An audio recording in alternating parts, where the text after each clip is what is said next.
Study IQ world में आपका स्वागत है। नमस्कार दोस्तों आपके अपने चैनल स्टडी IQ वर्ल्ड में आप सभी का स्वागत है। जैसा कि आप लोगों ने कई आर्टिकल में देखा होगा कि बाइडेन की स्थिति जो है बिल्कुल सामान्य नहीं है। आपने कई आर्टिकल इससे पहले भी देखे होंगे, जब जो है ये कई दौरों पर जाते हैं तो कहीं ना कहीं इनकी वीडियोज़ और जो है सर्कुलेट होने लगती है सोशल मीडिया पे कि ये करते कुछ और होता कुछ और कुछ और जाता है। कभी साइकिल से गिर जाते हैं, कभी दूसरी दिशा में चलने लगते हैं। तो इन सभी चीज़ों को देखते हुए ये कयास लगाए जा रहे हैं कि इनकी जो पार्टी है डेमोक्रेटिक पार्टी, उसके अंदर से ये आवाज़ उठने लगी है कि ऐसा ना हो जाए कि राष्ट्रपति की ऐसी जो छवि बन के निकल के हमेशा आ रही है कि कहीं पर ये जाते डिबेट करने। आपको हाल ही में पता होगा कि इन्होंने ट्रम्प के साथ जब डिबेट किया था तो ये पूछ कुछ और रहे थे, जवाब कुछ और दे रहे थे, कुछ इसका मतलब निष्कर्ष निकल के नहीं आया है। तो इन सभी चीज़ों के बारे में जो है इनके अंदर, जिनकी पार्टी के अंदर क्या बात हो रही है, इनके पार्टी में इनको लेके का मतलब इनका स्टैंड कहाँ पर है, इनकी पार्टी क्या ये राष्ट्रपति का चुनाव लड़ेंगे या नहीं लड़ेंगे। तो इन सब चीज़ों से जो आर्टिकल निकल के आ रही है उस पर ढेर सारी न्यूज़ जो है पब्लिश हो रही है। तो उसी के बारे में हम इस वीडियो में डिटेल से चर्चा करेंगे। बताएंगे आपको कि बाइडेन ने जेलेंस्की को राष्ट्रपति पुतिन के रूप में पेश किया और कमला हैरिस को उपराष्ट्रपति ट्रम्प कहा। तो ये सब चीज़ें जो निकल के आ रही हैं, तो इसी सब चीज़ों के बारे में हम इस वीडियो में डिटेल से बात करेंगे और साथ ही साथ आपको इसके बारे में बहुत सी जानकारियाँ आपको देंगे। तो ये वीडियो आपके लिए बहुत इंपॉर्टेंट होने वाली है, तो उम्मीद करता हूँ कि आप लोग इसे लास्ट तक देखेंगे। तो चलिए शुरू करते हैं। लेकिन शुरू करने से पहले आप लोगों से मेरा विनम्र अनुरोध है कि अगर आप लोग इस चैनल पर नए आए हैं तो प्लीज़ इस चैनल को सब्सक्राइब करके बेल आइकन पर क्लिक कर दीजिए, ताकि आप सभी को जो है नियमित तरीके से आपको वीडियो मिलती रहे। और इस चैनल पर आप सभी को बहुत कुछ जानने को मिलेगा। पर आगे बढ़ने से पहले आपसे पूछूंगा एक क्वेश्चन यहाँ पर यह है कि ब्रिक्स देशों में कौन सा देश शामिल नहीं है। आपको बताना है कि ब्रिक्स देशों में कौन सा देश शामिल नहीं है। तो आपके पास पहला ऑप्शन है ब्राज़ील, दूसरा ऑप्शन है रूस, तीसरा ऑप्शन है इटली, चौथा ऑप्शन है चीन। तो सही उत्तर जो है कमेंट सेक्शन में कीजिए, सही उत्तर मैं दूंगा वीडियो के अंत में। चलिए शुरू करते हैं। जैसा कि आप लोग देख पा रहे होंगे, द हिंदू का आर्टिकल है और इसी आर्टिकल के बारे में हम लोग डिटेल से चर्चा करेंगे। तो आइए विस्तार में आपसे बात करते हैं।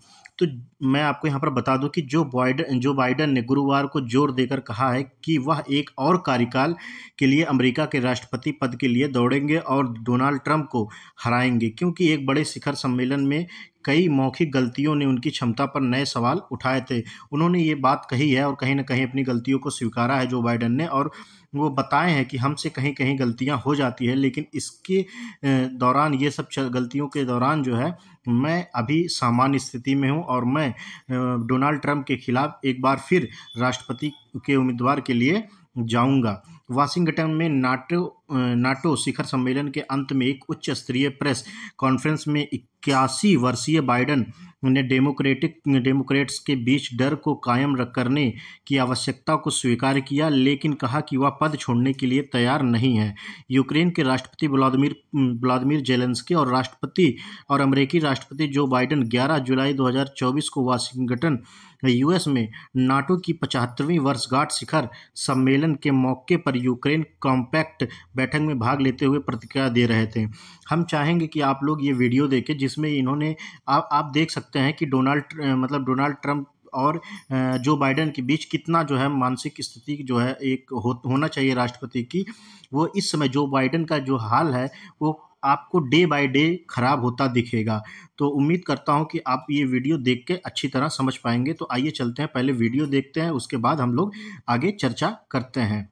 I commend all the nations that stepped up when it counted to stand with Ukraine. I've said before, Russia will not prevail in this war. Ukraine will prevail in this war, and we'll stand with them every single step of the way. That's what the compact says, loudly and clearly. And now I want to hand it over to the president of Ukraine, who has as much courage as he has determination. Ladies and gentlemen, President Putin. President Putin. You can beat President Putin. President Zelensky. I'm so focused on beating Putin, we got to worry about it. Anyway, Mr. President, I'm better. You are a hell of a lot better.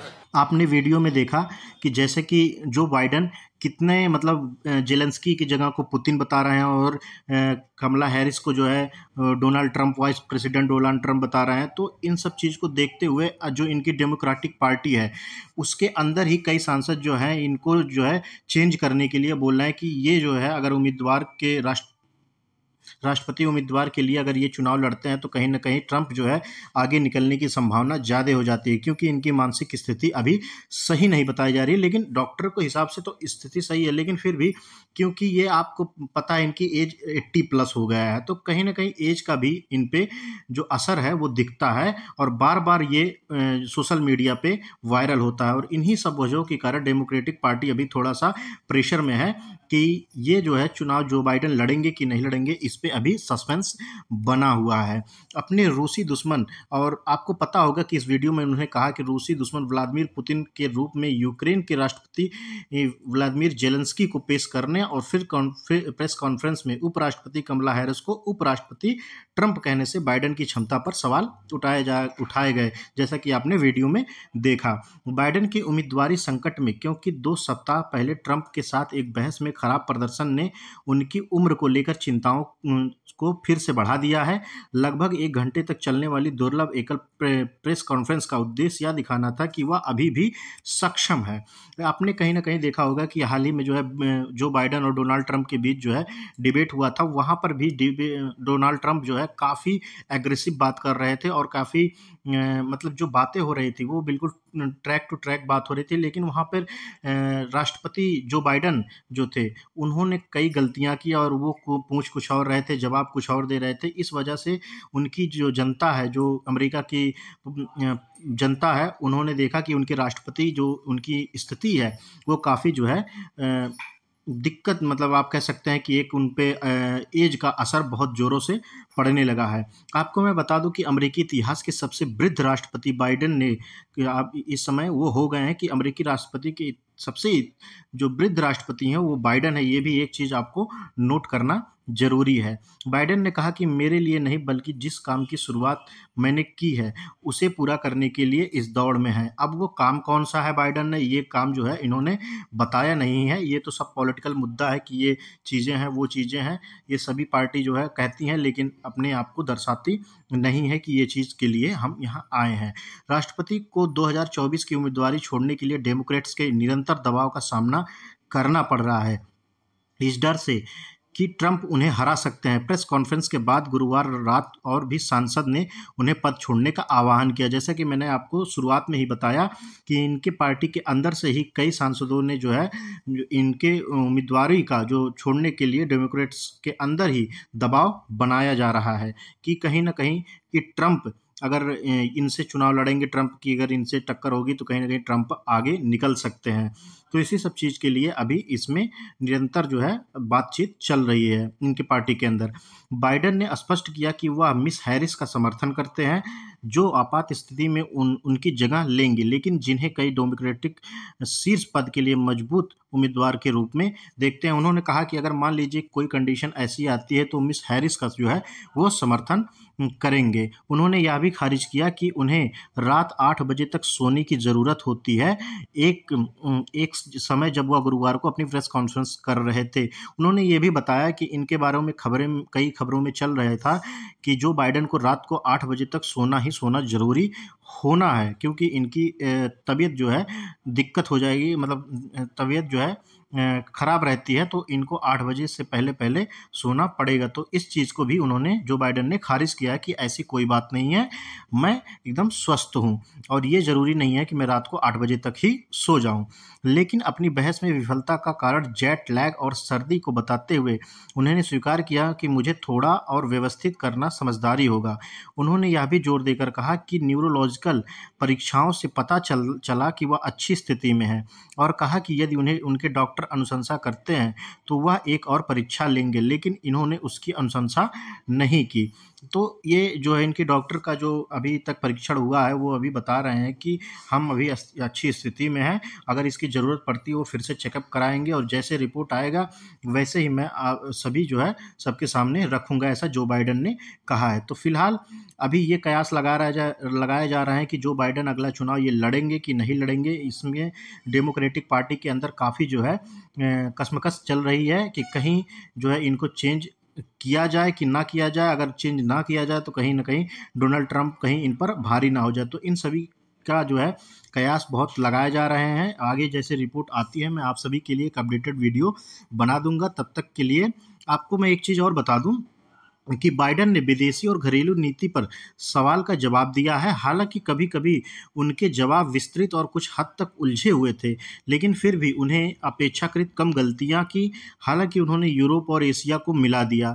Mister Putin या चीन के Xi Jinping जैसे अधिनायकवादी नेताओं से निपटने की उनकी क्षमता पर सवालों के बीच बाइडेन ने कहा कि वह अब और 3 साल बाद भी उनसे निपटने के लिए तैयार है।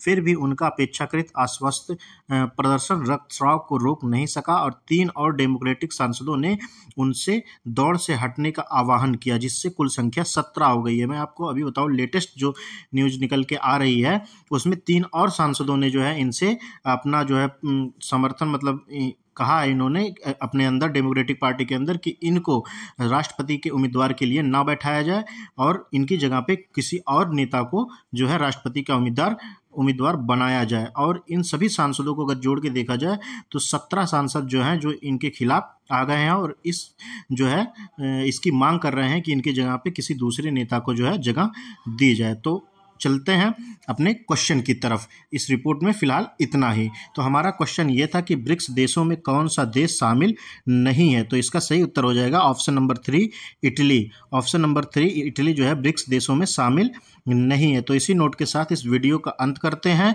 और इस पर कोई और खबर आती है तो मैं आप सभी के लिए एक अपडेटेड वीडियो बना दूंगा। तब तक के लिए जो है आप सभी से मेरा निवेदन है कि मेरे स्टडी IQ वर्ल्ड चैनल को सब्सक्राइब करें, लाइक करें और अपने दोस्तों के साथ शेयर कीजिए। तब तक के लिए आप सभी को मेरा नमस्कार। जय हिंद, जय भारत।